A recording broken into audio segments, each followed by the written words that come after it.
everybody, and welcome to another episode of God is Not a Theory with Ken Fish. I'm your host, Grant Pemberton, and on today's episode, we have a special guest with us, Reverend Dr. Bishop John Thomas. You forgot the most honorable part. The most honorable. I forgot. Who is doing a lot of things, and one of them is leading Streams Ministries.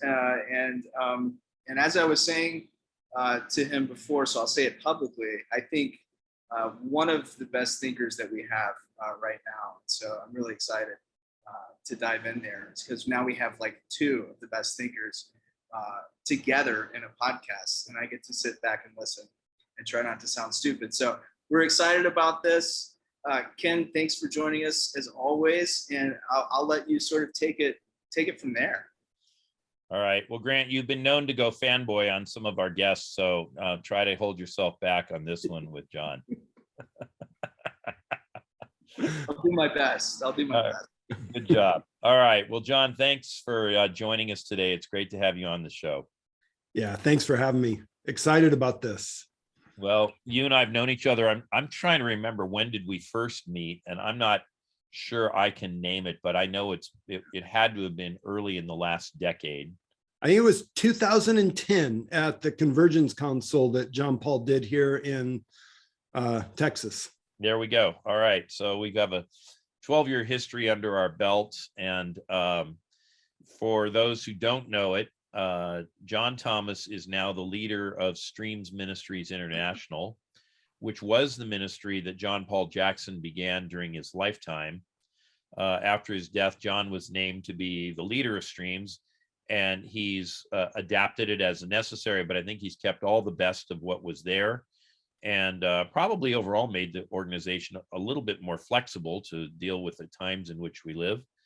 And he carries on the legacy of John Paul, travels the world when we aren't in COVID, teaching seminars on dreams, dream interpretation, visions, understanding spiritual reality, and that sort of thing. So I'm really excited to have you on the show. Yeah. Let's start out, John, just to give our listeners some familiarity with you and your history. How did you personally get involved with John Paul Jackson? I know that you were a Vineyard guy, and you came out of the Vineyard in Phoenix under Brian Anderson. Yeah. And the Vineyard historically, certainly developed a very strong prophetic bent to it in the 1980s and the 1990s. But I think originally people thought of Vineyard as more healing than prophecy. So how did you meet John Paul? How did you get sucked into the prophetic funnel? Well, it was through that church. At that period of time when I was being discipled, John Paul had an open invitation to come to the Vineyard anytime he was going to be in Arizona to come and do meetings. So he would come periodically once or twice a year and do a Sunday night service. And I remember one of the first times, I can't remember, it was the very first service of the second service, he was there. And after he got done teaching, he started prophesying over people. It had to have been the first time. He prophesied about 25 people, and to this day is probably one of the most astounding prophetic demonstrations that I've ever been around. He would have somebody stand up. He would tell them about their past. He would tell them about their present. He'd tell them what's going to happen in the future. They'd be in a ball crying, and he'd go to the next one. And he just repeated that for about 45, 50 minutes. And it was astounding. And I was sitting there thinking, God, if this is available, I want that. And so I started following anything that he was doing and trying to get around him when I could. Well, they always say that the things of the Spirit are better caught than taught. So that was probably the wisest investment of your time you could have possibly made. Yeah. So you were drawn to that ability to, as we say, read people's mail. Do you remember any of those 25 or so prophecies, or any of the particulars, just to share with our listeners? You know, I don't. I knew one or two of the people, but most of the people were either guests or people that I didn't know very well. I think it was the second time John Paul was there, he actually prophesied over me, and I can remember that. And I remember what he prophesied over my wife. But when he prophesied over me, it was the shortest. He'd been giving all these other, 5-10 minute words. And he looks at me, he goes, it's not much, but I just see this banner over your head and it says pastor with an evangelistic flair. And then he goes on to my wife and gives her this great word about how God was bringing healing and restoration, was going to restore her joy and just bring breakthrough from the things that we'd been involved in before we met the Lord. That was pretty significant. All right. So you traveled with John Paul. You ended up ultimately starting a Streams church when John Paul was launching a network of churches called Bridge Churches. Tell us a little bit about how your traveling with him went. How long did you do that? What ultimately took you off the road so that you became that pastor with an evangelistic bent and you planted the Bridge Metro West up? Well, actually, I guess he planted it and you took it over, was the way that went. Yeah.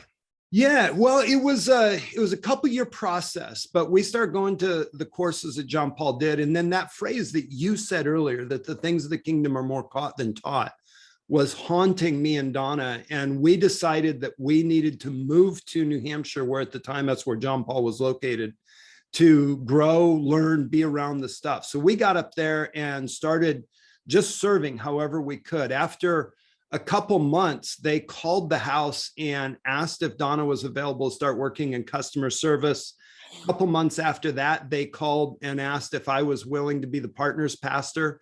And so we both ended up on staff without putting in an application and just doing whatever needed to be done. About 6 months into that, John Paul invited me into his office and he goes, John, God showed me that you have a calling to plant churches and I'm supposed to sow into you anything that I have to help you be ready for that call. Would you start traveling with me? I want you to go anywhere where I'm going. You are welcome to go. Private meetings, everything. If I'm driving, you can drive with me. If I'm flying, you're going to have to figure out how to get your own flight there. But ask me any question that you want to ask.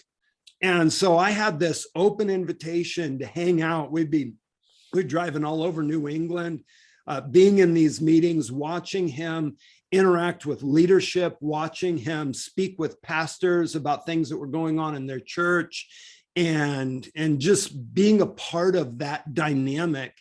And it shifted some things. And after the 9 months were over, he goes, John, I think that you're ready for whatever is next. You can go plant a vineyard church if you think that's what God calls you to do, or there's a group up in Maine that wants to start a church. You can go up there.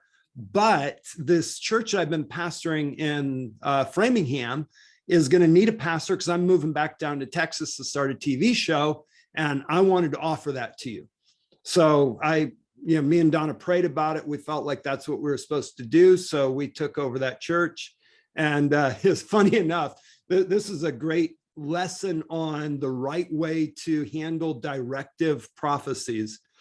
We were commissioned and ordained and set in as pastors of the church.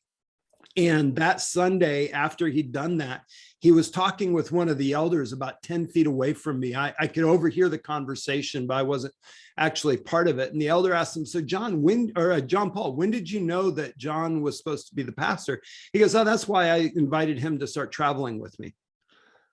So he'd seen that we were going to be pastoring the church, but he never told us and just opened up doors and let us discover that.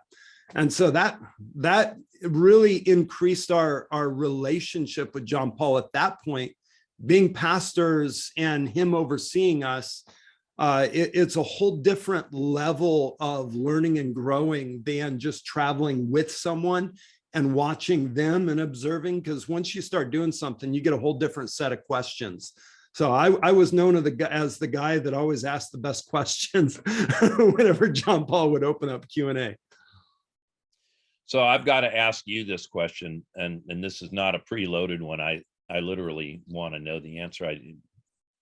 I don't know the answer.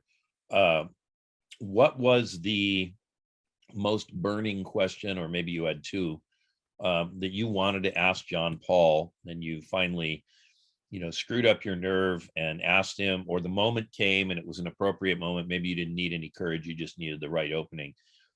But what if, what would be that question that if we were all sitting there around the conference table together with the two of you, what was that inner sanctum juicy morsel that you got from him? I would often ask him what experiences that he had that he didn't share publicly. There were a number of experiences. Like he would often have these experiences. Well, he had a number of experiences that he did not share publicly because he didn't feel the release from the Lord to share them. But sometimes he would feel the release to share them privately. So I was able to have those kinds of questions. And then I'd be asking, well, what was it actually like? Like, were you sleeping? Were you awake? Were you actually there could you feel everything physically, or was that where you just happened to be in this place observing? And so asking those kinds of questions, that was probably the consistent question. But a lot of times it would be on something that happened.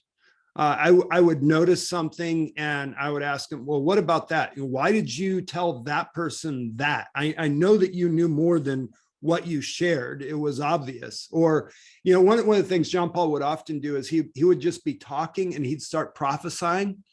And I'm still not 100% sure if he always knew when he was prophesying, but I would feel that breath of prophecy in what he was saying.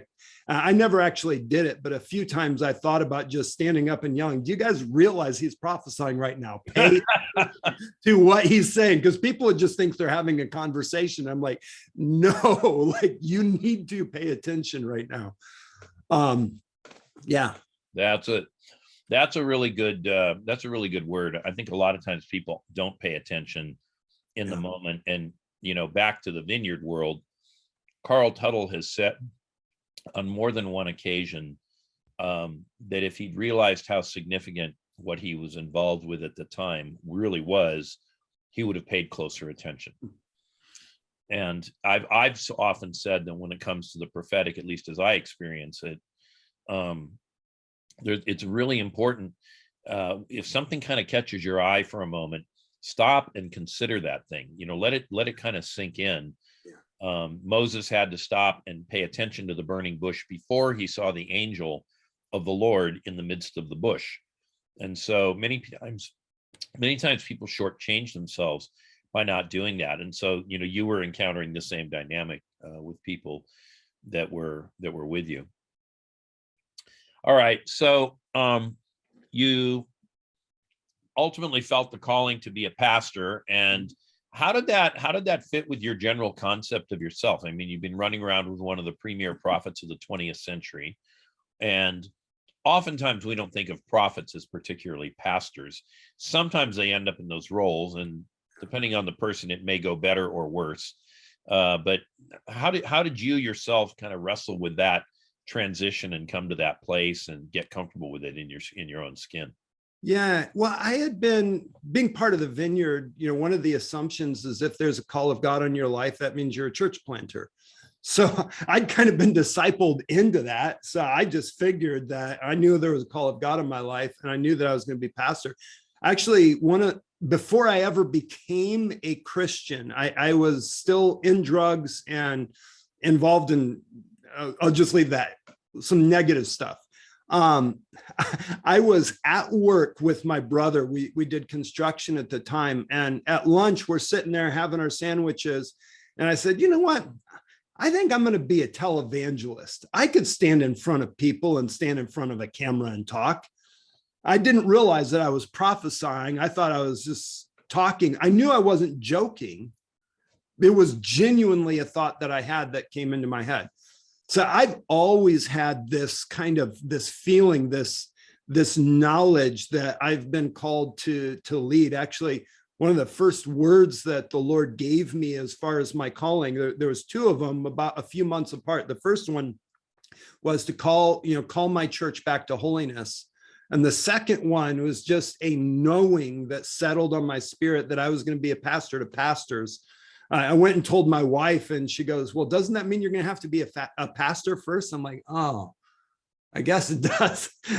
So it just had been kind of part of the way that I'd been discipled. And I was I was unchurched enough because I came completely out of the drug culture. I had not been a part of any type of church culture before I started in the Vineyard, which was within 6 months is when I met John Paul. So I jumped right in, but I didn't have a lot of the presuppositions. So I didn't know that there was really a difference between, prophet and pastor. I mean, we're just leading people and helping people with whatever gifts that we have. That's what a Christian does. I didn't realize that we had to have all these categories and these titles that we put on it. So I just figured I'd serve however I could serve and help as many people as I could help. And that's just what a Christian does. That's another thing that I think we both inherited from our common Vineyard roots is that, you start any ministry by serving, and it's built on a foundation of service. I think one of the big foibles that I see in a lot of modern ministry, and especially in a day of social media, where with very little money, for some people, it comes down to their cell phone, they can start a broadcast ministry. And, if they know how to play the social media game, they can build an audience.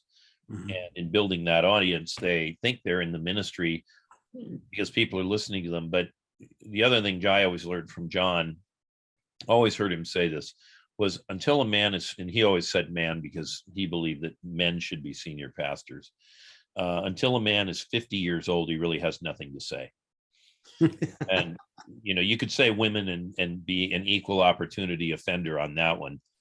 But I do think there is some kind of wisdom that comes with age. And there's a lot of younger Turks out there. It's not always clear that their messages are enduring messages. Yeah. Yeah. I remember when I first came into this thing, there were all these prophetic words about how the time was getting short and God was quickening the times, and people that were being called, the young people that were being called, that God was going to fast forward their training, and what would have taken 20 years to the previous generation was just going to take a couple of years, and people were going to get launched really quick. And I was thinking, yes, this is amazing. And, it's funny, it's been 25 years since I was hearing that, and I'm still hearing exactly the same thing. I think every generation thinks that, and every generation has been wrong. Yeah. Well, every generation thinks they're the one that Jesus is going to come back for. and a little bit glibly and tongue in cheek, but not too much so. Every generation also thinks they're the one that discovered sex. So, I mean, there's just this sort of, I think that's part of the flush of youth, right? That you just, you're in your prime and you're learning and you're on a growth curve, and it feels so energetic and enthralling. And who knows? I mean, maybe it really will be that one generation. Maybe it's this one that we're in right now, but somewhere in there we have to temper it with wisdom and balance, and be here tomorrow. We've got to be sustainable. Yeah. All right. Well, let's keep going. So you and I both know that John Paul died about 7 years ago now. Yeah. And for a lot of people, this was a tremendous shock. There had been many, many prophetic words given by internationally visible prophets and other ministers. They didn't need to be prophets. And they all kind of said the same thing. You will live and not die. Your cancer will be healed. This will redound to the glory of God. It will be on the front page of the Los Angeles and the London Times.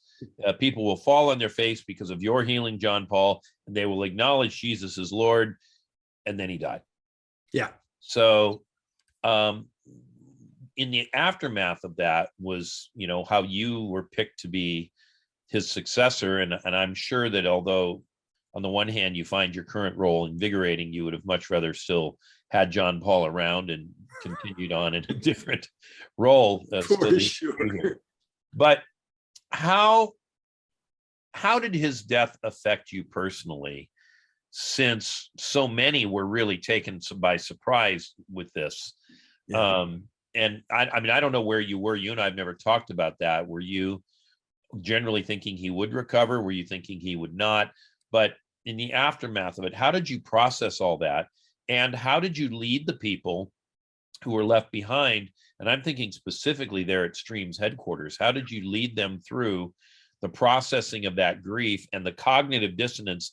But the prophet said he would recover, and now he's in a box. I mean, how did you do that? Talk to us about that. That's a tough pastoral problem to have to face. Yeah, we could probably do a whole podcast just on this. I'll give a couple highlights and then jump into it. I had a conversation, so kind of, because this will help you understand how I responded afterwards. When we found out that he was sick, we were on our way. It was some of the staff, the camera crew. We were getting ready to film some on the street stuff that I'd done for streams during that period of time. And his assistant gets off the phone and, hey, we found John Paul's got a lump in his leg. We don't know what it is. We're trying to figure it out. It's creating a lot of pain. It's making it hard for him to fly. And I just immediately, I started thinking about what I was going to do, what streams needed to do when John Paul passed away. And I'm like, no, wait a second, stop. We're going to go after this, but it kind of haunted me a little bit. And so I sat down with John Paul when he had his, before the major surgery, when he was getting ready for surgery. At that point in time, we'd started to hang out pretty regularly, just meeting in his office just to talk about life. So it was a lot more relational than it had ever been, less of a mentor teacher and more of just talking through stuff. And I asked him, I said, John Paul, my gift of faith, it operates on revelation. I know if there's revelation, I'm gonna stand and fight. I'm gonna fight for your healing one way or the other, but it's gonna be different if there's revelation. What revelation do you have that you're gonna be healed? And he goes, John, all I've got right now are my friends telling me that I shall live and not die, that I'm going to declare the glories of the Lord, but I know how this works. That's not revelation. And I'm like, that's not the answer I wanted to hear from you right now. And a little bit later, he actually had somebody that had an experience that was a genuine experience. And he interpreted that as meaning that he was going to live. And so he did end up at the place like, no, I'm going to live through this. And it was actually a misinterpretation of the revelation, because I know the actual revelation. I know what happens. And, it's clear in the aftermath of what it really meant. But in the moment, you're going to assume that it means what you want it to mean in a situation like that. That being said, after he passed away, I wasn't asked immediately to be the leader. It was a year later. Right. But I was concerned with the people that were here. So I would show up in the offices every few weeks, just like I did when John Paul was around, and I'd meet with him.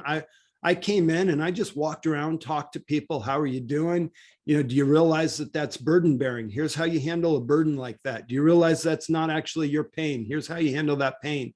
And then, a friend of mine was leading the ministry at that point in time. I'd sit down with him and, he'd talk about the decisions they were making and what to do. And I said, well, this is why John Paul did it this way in the first place, because I'd been in all those leadership meetings. I just started loving people and serving people and helping them to separate their stuff from other people's stuff and to actually grieve well. And it did that helped. What helped me is I'd actually been at the house, at John Paul's house, with him the night before he passed away, helped to move him from one place and onto the hospital bed that was in the house where he passed away the night before. I was on my way back to the house when I got the call. And I'm driving, I'm about 45 minutes from the house at this point, and I get a call, John Paul just passed away, hurry up and get here. We're praying for resurrection. And I just had no desire to hurry up and get there. I knew he wasn't going to be raised from the dead. Right. And I didn't want to be in the midst of, because I didn't want to ruin anybody else's faith, because I would rather if he did. So I was good with that. So I just, I took a little bit extra time. I got there about an hour and 10 minutes. But on that drive, I'm like, God, what is going on? And I heard very clearly 3 phrases that were an anchor for me. And I helped everybody else that I talked to with this. 1, the enemy did not win. I heard it very clear. The enemy did not win. 2, this is all part of the plan. And then number 3 is John Paul's dream is not dead. those three phrases, the enemy didn't win. The enemy didn't take John Paul out as a victory. God got the victory in this, whether we understand it or whether we don't. Number two, that's part of the plan. Like, God already knew this was going to happen. He'd already planned on it. And the plan that he's already set in place has not changed and doesn't need to be revamped. He's doing what he's doing, and he's still going to accomplish it. And then number three, what John Paul had a dream, and that dream didn't die with him. The idea of a mature prophetic expression, of a prophetic ministry that has integrity, that has character, that actually looks like God, as well as sounds like God, that dream is not dead. And so I set myself at that point, like, then I'm going to do my part. And that's actually the reason the board that was with John Paul for the last few years, they felt like they needed to wait for a year before they made any decisions. And they just started watching and looking, seeing what was going on, seeing what people were doing. And after the year was up, they gave me a call. Hey, what do you think the history of streams is? And I shared a couple things. Well, it's either going to be this or this. Well, what do you think is? Well, I think it's supposed to be this. That's what we think. We've been watching. You're doing what we think streams is supposed to do. We want to give you Streams Ministries to take the leadership of, not to try to be John Paul, but to do who you already are, what you're already doing, but using this ministry to accomplish it. And I'm like, let me pray, obviously, but I already knew that was what God wanted me to do. And so I just stepped into it. So that confidence in the plan of God in the midst of what we don't understand can do more to settle someone's unrest and anxiety if they're willing to trust him. And it's hard to trust when you're going through that level of pain. And, there's ups and downs. And so people had ups and downs, but I just held on to that and constantly brought people back to that place of trust when they were dealing with stuff. That's really good wisdom. So good. Now, maybe 3 or 4 minutes ago, you said something about false prophecies, and I can't remember how you said it, but the sense of it was that you knew many of the words that were coming were not actual words from God, and that, likely John Paul was going to die. And, it's always hard to have that sense because we love our friends, we want to be loyal to them, but at the same time, we have to be truthful, and we are called to be lovers of the truth. Yeah. So talk to us a little bit about that piece before we go on. So I'm kind of making a rabbit trail back to something you said. How did that sense come to you that these weren't words from God? How did you manage that in the moment? You just said something very publicly now, 7 years later, that you knew that these weren't words from God. When did you get comfortable articulating that? You probably wouldn't have said it right away, right out of the gate. Yeah, well, there was a couple different things. I mean, one, when I'd said that, I was talking about a conversation I had with John Paul, and he's the one that said that they weren't from God. I mean, he told me that, and I recognize that because it just, like, I wanted it to be true, and I could feel my wanter, but I didn't feel that confirmation of the Spirit saying, yes, this is me. So separating out, like being able to differentiate between the soul and the spirit, which is, something that I learned from John Paul. I mean, that's one of his core teachings.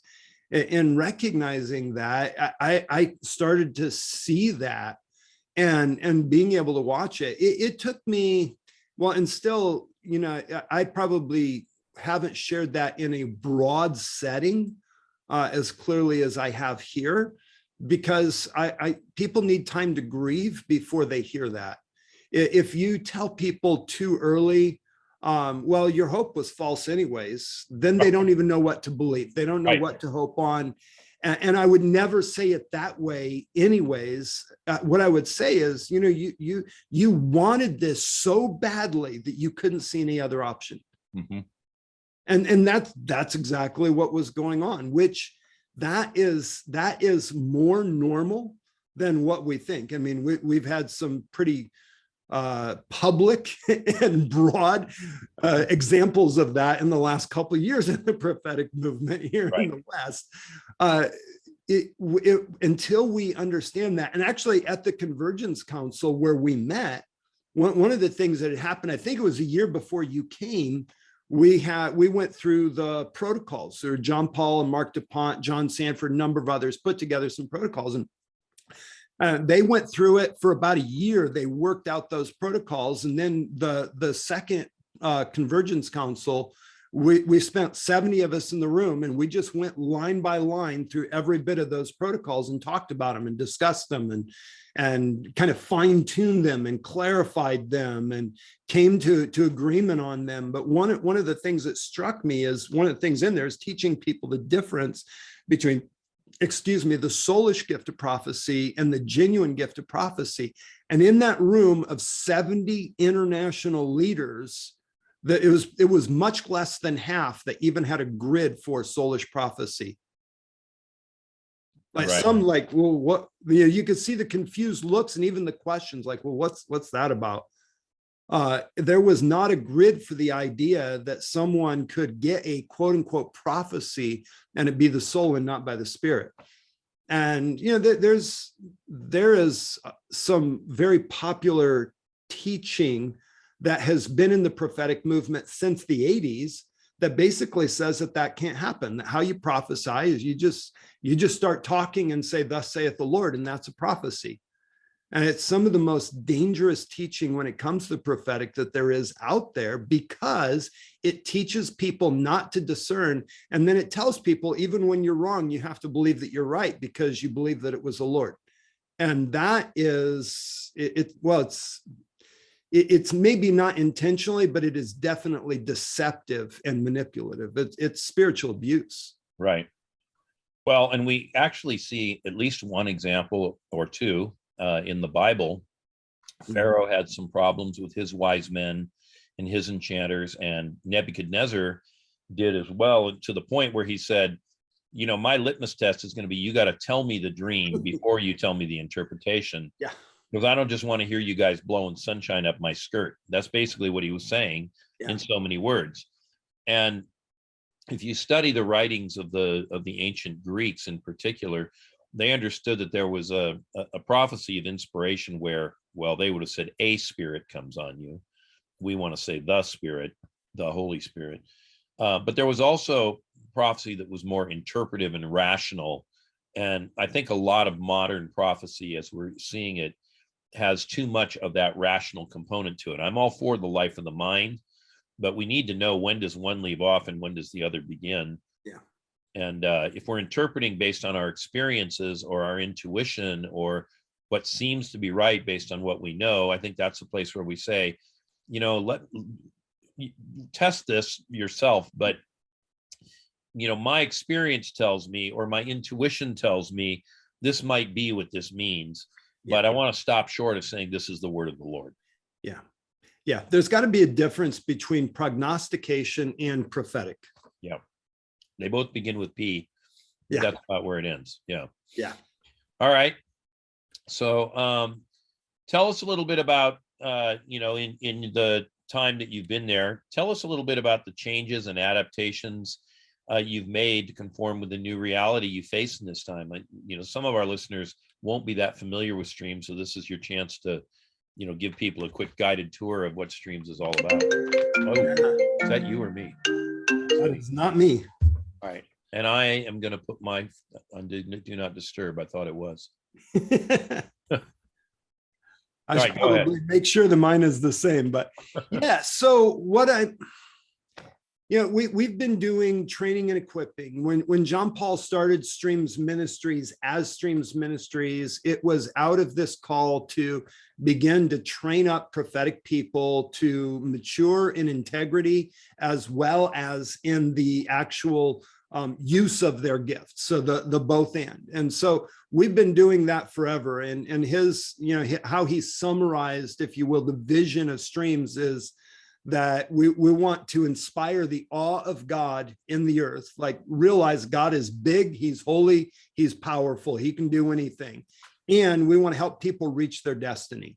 So that those things, that kind of that foundation is never going to change. I mean, that's the reason why I got around streams, because I encountered a God that was way bigger than a theory. God is not a theory. I mean, I love the name of that. And so I there's this reality that's there, and we want to train and we want to equip, but what does that actually look like? There was a period of time where you'd do a conference for 5 or 6 days. You'd start on a Monday morning and you'd end on Saturday night.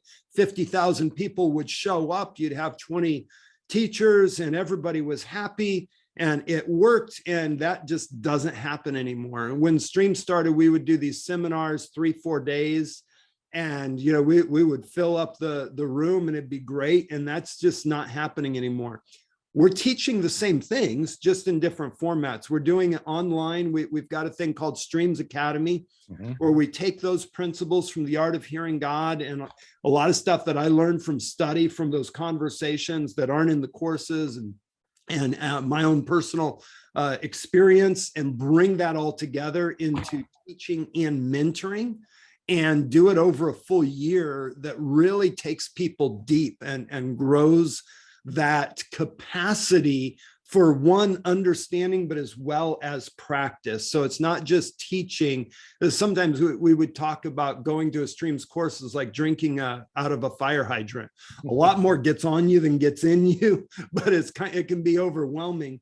How can we bring that into a broader network? And then how can we make it available internationally?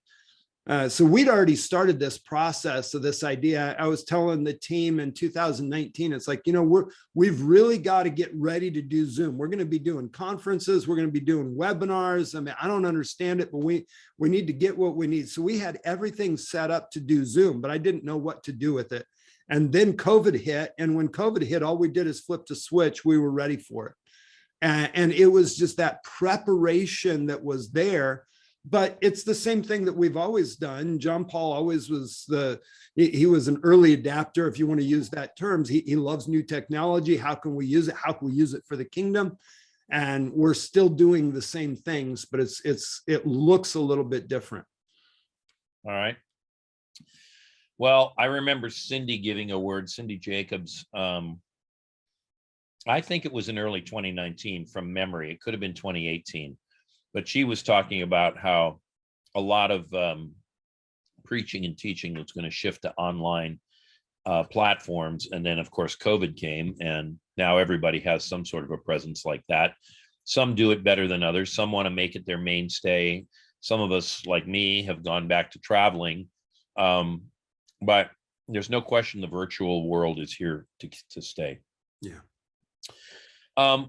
Once you came into the role of leading Streams, did you find that the anointing on your life, particularly as it pertains to prophetic ministry, that it increased, or was it about the same, or could you not even tell? But maybe people were giving you feedback. Some told you you'd gone down, some told you you'd gone up. I mean, you know how that stuff goes. Yeah. Tell us about that experience. Did you inherit the mantle? Did a strip of the mantle fall on you? Well, there's definitely been an increase, but it's interesting in some of the pieces. So before I took over Streams, I would have usually 2 to 3 dreams a week that I would write down. Sometimes, in a slow season, it might be 1 or 2, or it might be a week without a dream. Since I've taken over Streams, I actually have a lot less dreams. It's kind of interesting. I'll have, maybe 15 to 20 dreams, maybe 25 dreams that I'll write down in a whole year. Wow. Which is, it's significant. When I first got around Streams, I was writing 2 to 3 every single night.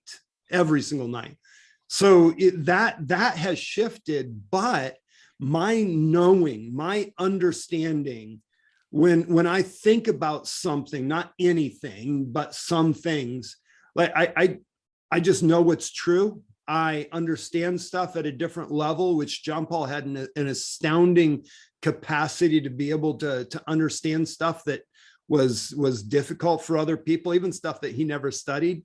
Like I inherited that at a whole different level. And the word of knowledge, kind of personal prophecy, definitely changed as well. There's a depth to it. There's an impact to it in the feedback that I'm getting from other people that is different. So there was definitely an increase, and I've had a number of people that were around streams, and actually I shouldn't say that public. I'll leave that name off, but people that have been around streams for a very long time that have said that they could tell in their words, it is the spirit of John Paul is on you. And so there's definitely something that came and I think it was in taking on streams, because my understanding of mantle is a little bit different than some people. I think it's not just the gifting, that's something else, but a mantle comes with responsibility to finish something. When Elisha got Elijah's mantle, there were things that Elijah had been told to do that he hadn't done, that he had to finish. And so he was given the empowerment to finish the purpose. And so to me, it has to do with responsibility and the requirement of heaven upon somebody, even more than the gifting that you get. But God never gives you a responsibility without giving you the empowerment and the authority to accomplish that responsibility. That's such wisdom right there. I couldn't agree more. And I just as you were saying that, I was thinking power for the purpose. Yeah. Which sounds like something that, I don't know, the Baptist pastor down the road in Dallas might put on the billboard in front of the church, but that's really what it's about. And I think so often as Christians, maybe because of what is often termed the orphan spirit, we become so enamored of the gifts that it's like we're playing with the toys, and we forget that the toys are actually there for a mission. Yeah. Or said another way, we've got tools in a toolbox, and we might think the tools are cool, but the tools are there as an extension so we can do better with whatever it is we're building or making or so forth. And so there are guys that are tool guys. They just like having a box full of tools. And then there are guys who use the tools they have, and they build staircases and houses, and they, remodel and refurbish. So tools are always meant to be used, and just so the gifts of the Spirit. Yeah. Yeah. Yeah. That was a great insight. All right. So in the next season, which I don't know, you can define a season any way you want. We could say 5 years. Maybe you want to say all the way up to 2030. You can define it how you want. But in this next season, what kinds of things are you trying to focus on through streams as you lead it? Yeah. We've always had this, we've done it at different times, this kind of vision, this inspiration for a ministry school.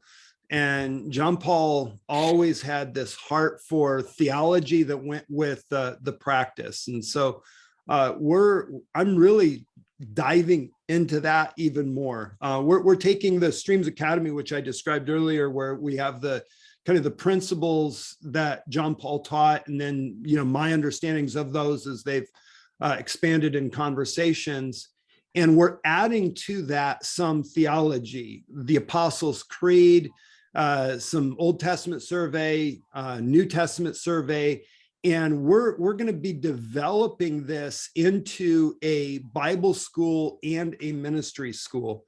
R.T. Kendall was on the board with John Paul, and he's still a friend of the Ministries. And I was having a conversation with him a month or so ago, and he was telling me how him and a friend of his had said, if you have a call of God in your life, don't go to seminary because it'll destroy your faith. Because that we end up getting caught up in knowledge and not about practice. But there's got to be a way of doing it where we actually have real wisdom, real understanding of the scripture that inspires faith instead of steals faith, where we celebrate the discovery that leads to practice more than the discovery of theory that has nothing to it. And that is what we're building. The kind of the picture that I have in my mind is, if the Lord tarries, I'd like to build something that is what Harvard was intended to be. the best education in the world to train up people to take the gospel to the ends of the world. That's the original vision that Harvard had when they started, and they ended up taking it off into other directions. But I want to raise up people that really know scripture, but actually know their God as well, and don't see a dichotomy between those. And they can look up and take a verse and examine it and teach from it. And they can also cast out the demon in the person next to them and heal the sick person and prophesy. I want to see all of it together. And I think that it's not only possible, I think it's the only thing that's viable if we're going to be true to scripture. And that's what we're building towards. Well, that's a long obedience in the same direction, to quote Eugene Peterson. But I really think that's really, I mean, it's in the center of what Reformation is all about. I've been talking on and off on this podcast, with different guests, and also when I just sit down and teach about prophetic Reformation, what are some of the principles of it. And I am increasingly, I mean, I've always believed this, but now I'm becoming almost curmudgeonly about it. I am increasingly convinced that we've got to return to the scriptures and to the great tradition of the church, which means, of course, we have to know the great tradition of the church. And most people, I mean, we don't know our own American history, let alone 2,000 years of church history. But we really need to return to the great tradition of the church, because that's what Jesus said the gates of hell would not prevail against. And we get a lot of, I don't know, winds of doctrine or eddies and swirls that seem to come in and knock us off course. And I worry that so much of the body of Christ is just not eating a healthy diet, and as a result, the body is anemic. Yeah.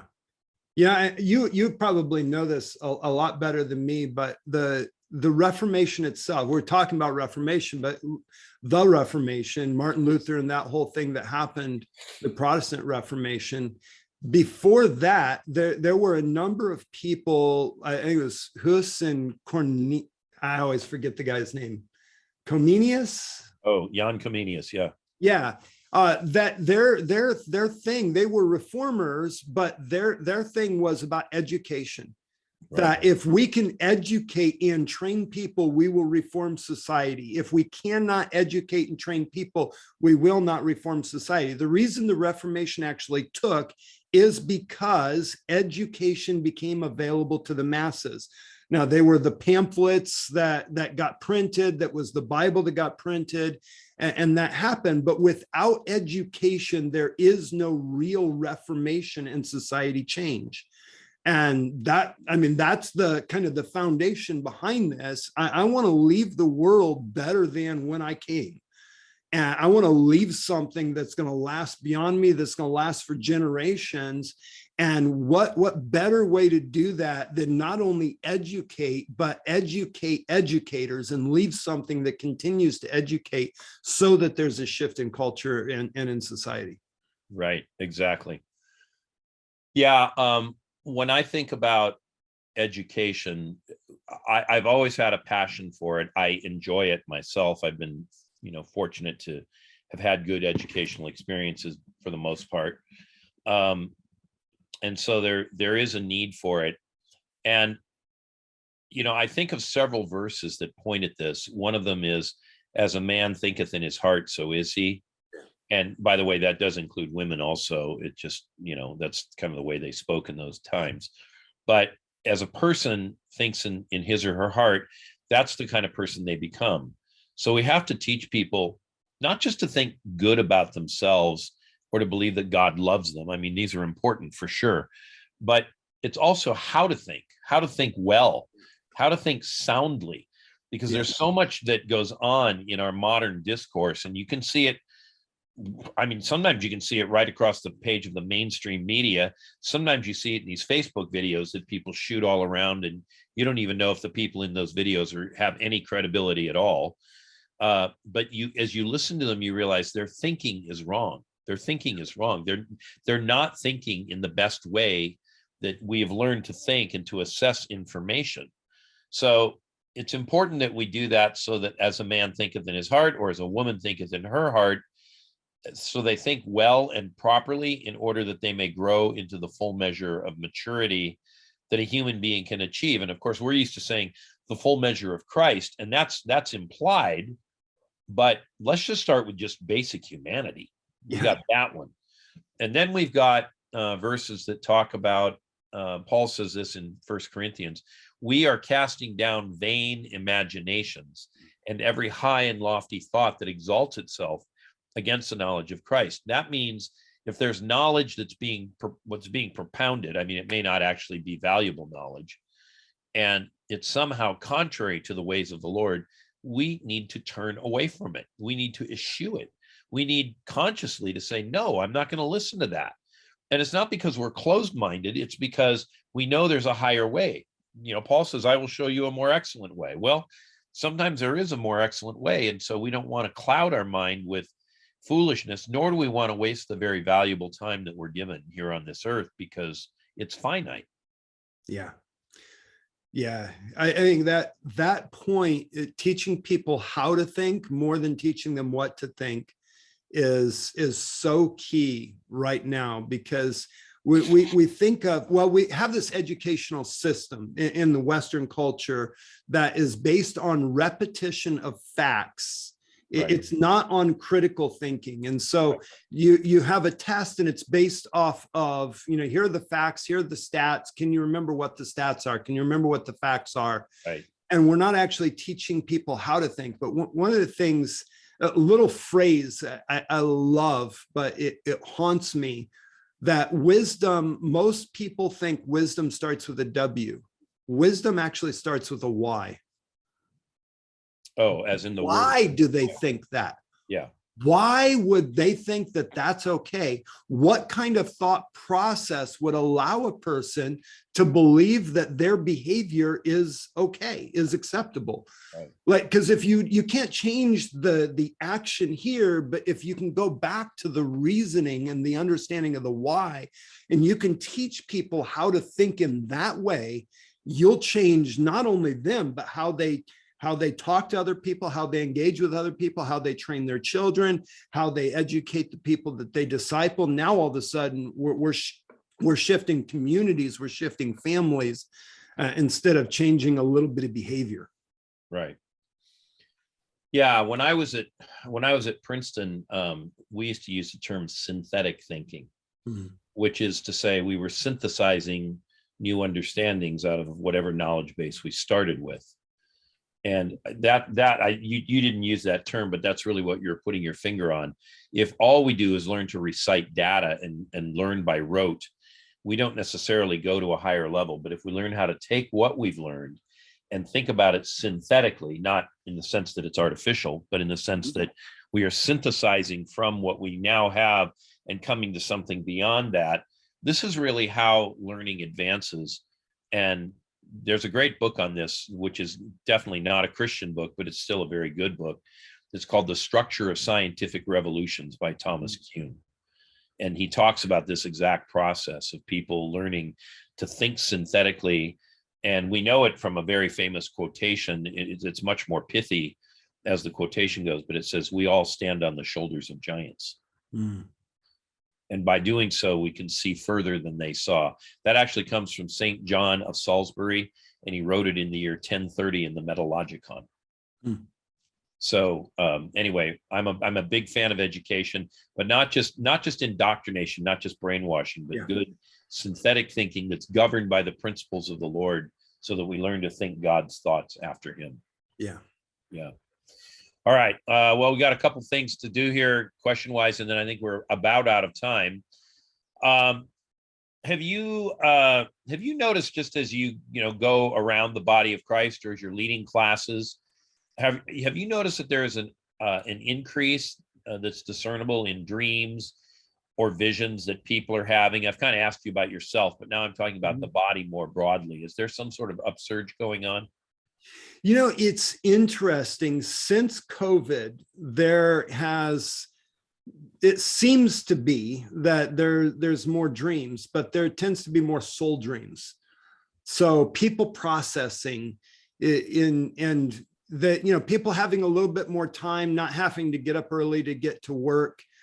that kind of thing. When you get more sleep, you remember more dreams. I mean, that's actually it's a measurable phenomenon. So you can communicate that. So more people are remembering them, more people are thinking about them.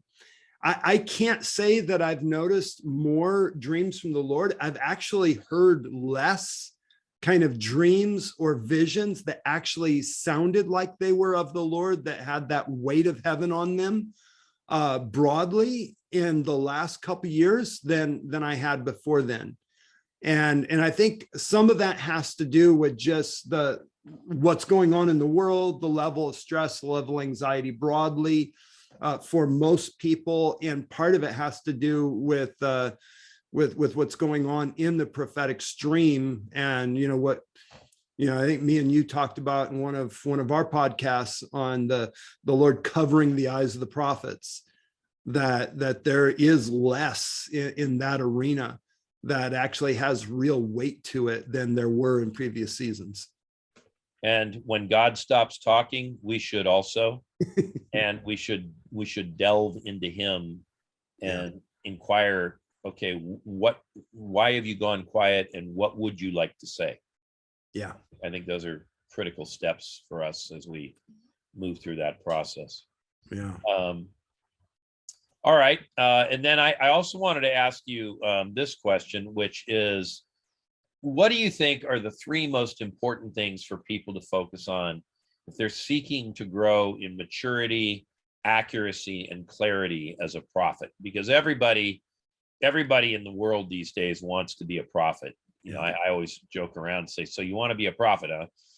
What do you think the things are that people need to focus on to get there? Because there's a lot of schools and there's a lot of this and that. Fads come and go. Some of this stuff is more valuable, some maybe not as much. But you've been around a while. You ran with one of the best. What do you think those are? I'm actually going to steal it from him. He called it the 3 pillars of revelatory ministry. The 3 pillars, the first is the prophet and the man, or the prophet and the person. Realize that God doesn't remove your humanity when he gives you gifting. And you still have to walk through the process of sanctification. You still have to walk through the process of developing integrity and developing character. And character is more important than gifting. Gifting is easy. Anybody can have gifting.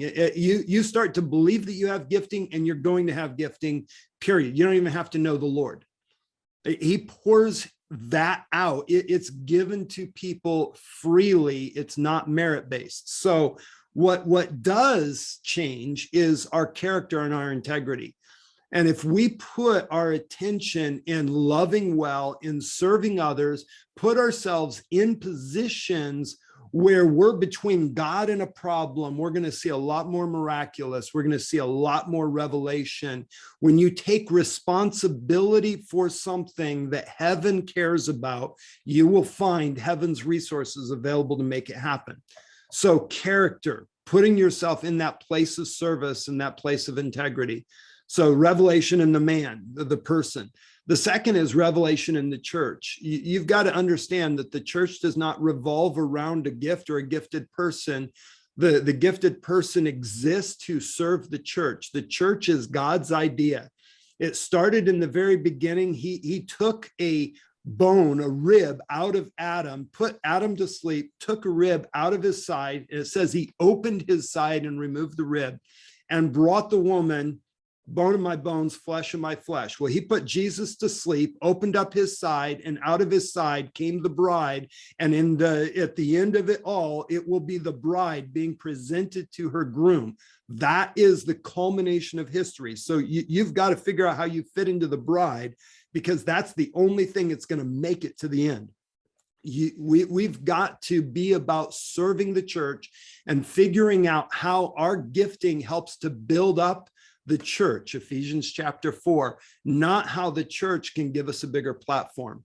And if we can switch that around and see that, we will find ourselves being a lot more effective. And instead of just growing in gifting, we'll actually grow in authority, which ties into what I said earlier, because there's a huge difference between gifting and authority. Then the third piece is understanding revelation in the gift. wherever you're at right now, whatever you've been given is a seed that you can develop into something more. You've been given 2 talents, you're supposed to grow that into 5. You've been given 5 talents, you're supposed to grow it into 10. Don't take what you have and try to be safe with it, and make sure that you don't mess it up, because you'll end up in that day, well, Lord, here's the talent that you gave me. I knew that I couldn't mess it up. And he's going to be like, wait a second. You're going to be judged by your own words. That we have been given something, and so we need to grow. There's no such thing as a mature birth in nature or in the kingdom. Everything starts in an infant form and matures and grows and develops. And we need to be growing and developing in our gifting itself, but in the application, in the use of our gifting.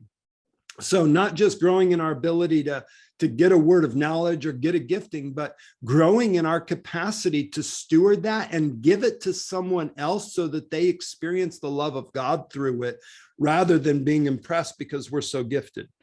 Because if we leave and people forget who we are, but they felt loved by God, we've actually got a reward in heaven. If we leave and people don't feel loved, but they're impressed by our gifting, we have no reward whatsoever in heaven. We just got a reward from the people.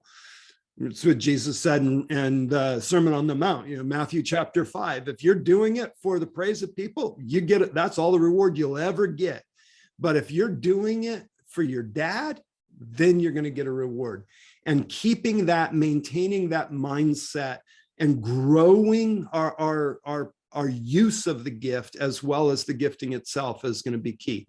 So revelation in the person, character more important than gift. Revelation in the church, figure out how you can serve what God is doing, not how the church can serve your gift. And then revelation and the gift. You've been given something, grow it, steward it well, make it more than what it was when you started, because that's where you're going to find fruit and reward. I think that's a perfect place to land this interview. I don't think I could add a single thing to what you just said. I see Grant is smiling broadly. Do you want to say something, Grant? No, I just think people need to probably re-listen to this as soon as they finish it.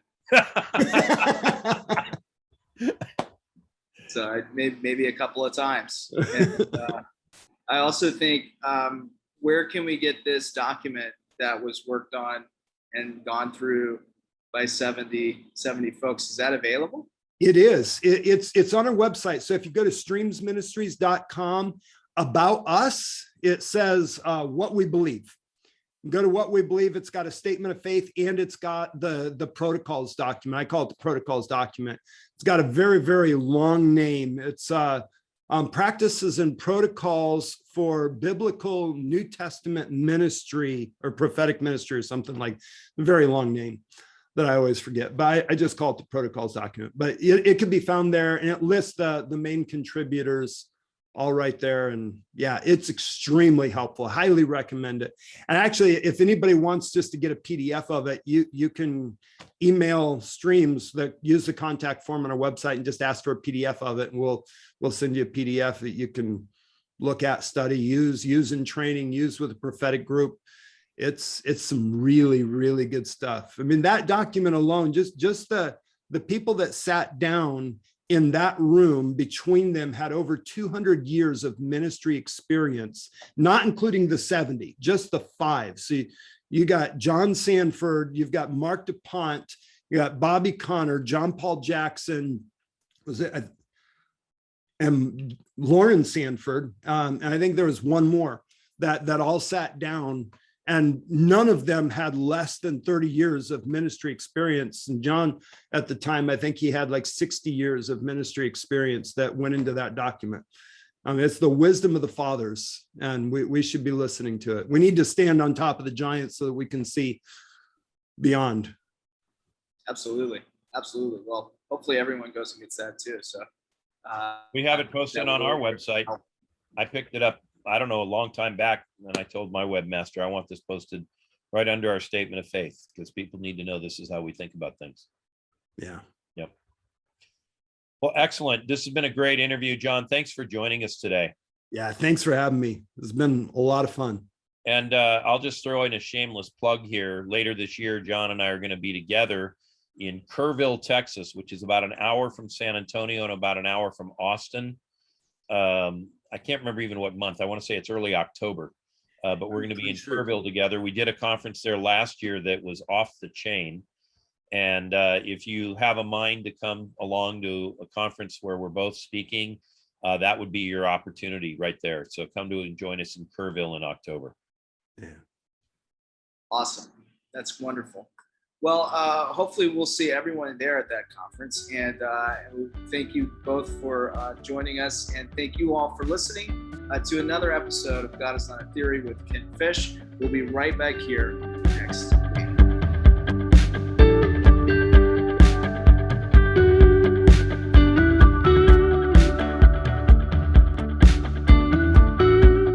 We've recently updated the Orphan Ministries app with Ken's free teaching archive. You can click on the link in the description of this podcast to download today.